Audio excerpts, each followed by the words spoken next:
Welcome to the Woodward house, otherwise known as the slow flip.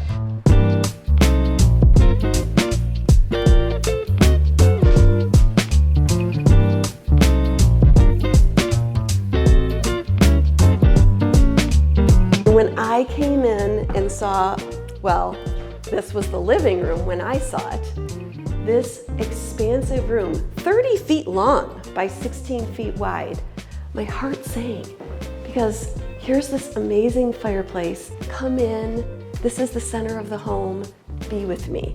I love incorporating materials that were maybe found in the house originally. And so I thought it would be really cool to bring this idea of a brass strip into this slab of this gorgeous marble. It's called lilac for obvious reasons. And actually, I use the coloration in these slabs to kind of inform or give me inspiration for all of the colors that I used in the kitchen. The soft, this is like a tan with a pink undertone. This really takes off on this browny lilac with this cabinetry color here. I just thought it would be so cool to have a single slab in the middle and then highlight the beauty of the slabs themselves and bring an emphasis to the seam with the brass. And I think it says, yes, there's a seam, and isn't this gorgeous? But speaking of brass and bringing in materials that might have been found in the house originally, this unlacquered brass faucet from Callista, I think, is like the perfect thing for this kitchen, because here we are in a really classic home from the 1930s, using materials that were used here, unlacquered brass. But look at this shape, it's a very modern shape. And so what happens is you take this old house and you put a few modern things into it, and all of a sudden it feels fresh and for today. And I just love that. It's a lot going on here. But okay, here's my idea. You allow one material to have a pattern to like kind of show off. That would be the marble slabs. All the other materials become like supporting players. Mixing the patterns, mixing the materials and the textures, I think, is the key. So we have the matte slabs with the obvious pattern, the polished mirrored glass, the painted wood, and then the glazed ceramic tile. And then the fact that this floor was original and all we needed to do was sand it and refinish it, I think just brings in this gorgeous patina. It's white oak that's only 1.5 inches thick. Now, but in the family room, I was not able to use any of the original floor because this room was carved up into 6 different spaces. So we started from scratch, pulled up not only the floors, but the subfloors, which gave us enough height to lay down radiant heat in the floor, which was a really exciting thing for me because I wanted so much to use marble checkerboard in here. I picked 2 materials from the Ansex checkerboard collection, which is Bardiglio and white Carrara. These are 18 by 18, and it's kind of interesting because particularly the Bardiglio has a lot of pattern in it and some movement. It's not just a straight up black, it's more of a gray bluish. And honestly, the reason why I fell in love with it is because it is exactly the material that was originally in the vestibule, built in 1931. So I felt like I could not go wrong with these materials, but now it's sort of in a newer, fresher pattern. And then with the heated floor, it just makes it feel so cozy. I also love using borders in rooms with checkerboard. It kind of like puts a picture frame around the art.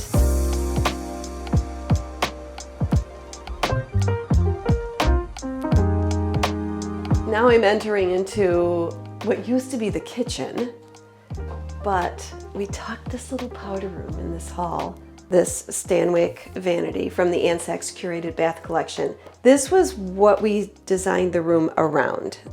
There are so many things about it that I love. First of all, would you just look at this backsplash? Look at this with the OG edge and the scoop. This is something you see all over Europe, this design, and that they were able to replicate it. There is so much to this vanity. Here, come down so you can see this. look at this beautiful oak. But it's curved. I just think this room is one of my favorite spots in the whole house. And in the rest of the space that used to be the kitchen, we put in a mudroom. Again, we had to rip up all the floor here because it was a mess.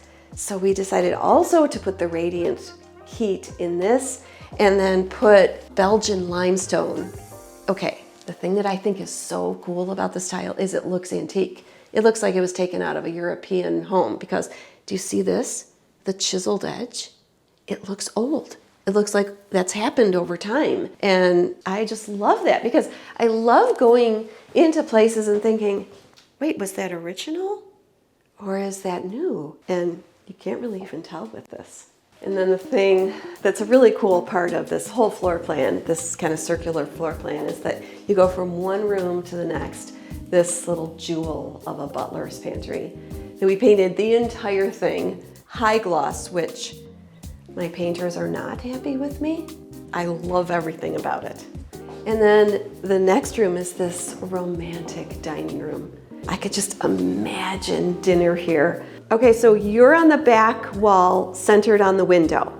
You're looking across, it's perfectly centered on this door, which is perfectly centered on the door into the kitchen, which is perfectly centered on the window in the kitchen.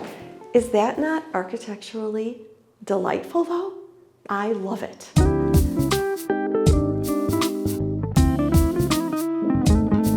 And now we're back where we started in the front hall, where the architectural details just keep coming. And this is the original railing and the original paneling that goes up. Okay, this bathroom is so cool. And I honestly think this color tile, this Courant color from the May collection of Van Saks, is about the most interesting tile. You look at it different ways and you see different things. It's almost iridescent in some ways. It's this deep maroon. You see this grout line. This is kind of like a browny pink. Grout colors make a huge difference. What I love about this, the May collection, is that they have all these molding profiles. We used a casing for the doors, but this honestly could be used a lot of different places, like even a crown. And then we used a base piece at the bottom. I love this whole idea of casing these openings, especially if it's near a wet location. I think it's kind of a cool idea to case it in tile, but not just any tile. This molding that looks like actual millwork. In this shower, we used a 6x6, a 2x8, and a 4x4 on the ceiling in a diagonal pattern. And then outside the shower, we used even more formats. Out here, we used just the most classic shape, the 3x6 rectangle.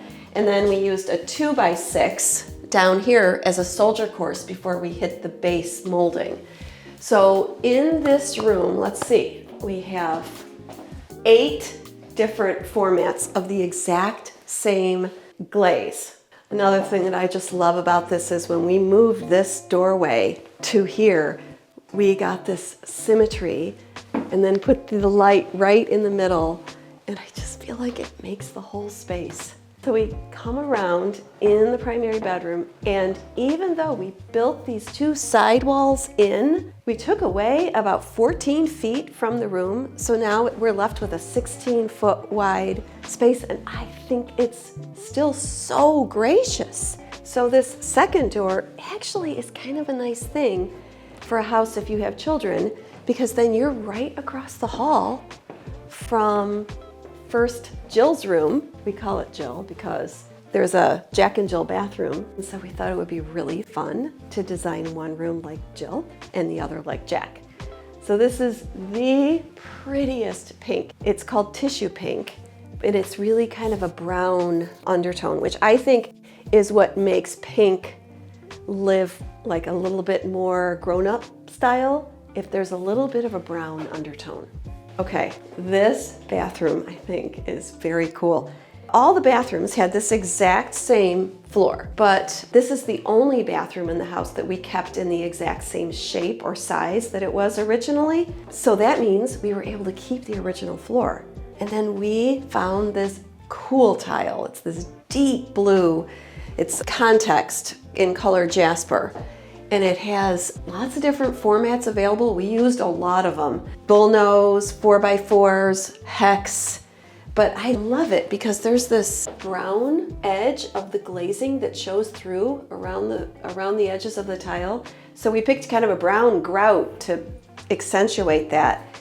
And I think it is so cool, and it is the best backdrop for this Carrera sink, the Cornell, which it's really a console sink. This is polished nickel. It's got a marble shelf down here, marble backsplash with a really cool corner detail. But this is just a sweet room, this Jack and Jill bathroom, which leads then to Jack's bedroom. And these are equal bedrooms, and we just thought it would be fun to paint them out a little differently. This is a beautiful combination of two greens. And like we love to do, we put the same color that we put on the wall, also on the ceiling, and then used a different, slightly darker shade for the millwork and also made it semi-gloss. It's one of our favorite tricks. And now we're back in the main hall. But now we get to go into the ensuite bath. First, through the linen hall. These are original linen cabinets, which I think are so cool. I was thinking this could be an amazing office. It could be a fourth bedroom. It has its own bathroom. I wanted it to feel kind of like a boutique hotel experience here. And I've seen often that the toilet and the shower would be in the room behind the door, and then the vanity would be outside of it. So I thought that would be a cool thing. And this is the Windale vanity. Look at this. Isn't this cool with this reeded?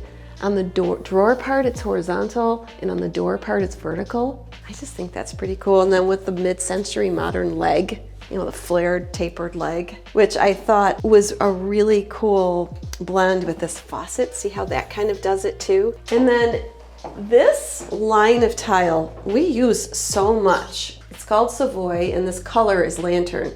I think there's something like 12 colors in the collection, and there are a lot of different sizes and shapes, and I used a lot of them here. I used a 6x6 as kind of like a picture frame around the shower opening, and then used the stick molding, the liner, as its little crown. And then in here, in the shower, we used the 3x6 lantern on the walls. We accented it with a 6x6 band just above the shower head. And then we used the same material in a different color. This is linen in the window jamb. So I used the Savoy penny round in the shower, but I thought it would be fun to do something that looked a lot like the original tile for the house. And this is the Anderson mosaic. Here's Carrera and then Tassos. And I think it is so sweet. I'm definitely using this again. And it brings us back out to, I love this view coming out of this room to the gorgeous stair hall and the alcove at the top of the stairs. Down the front stairs, back to the front door. Well, thank you for coming. I loved showing you these details, and I loved working with all these gorgeous tiles from Ann Sachs. And I hope you could have some takeaways and some design inspiration of your own. But thanks for coming.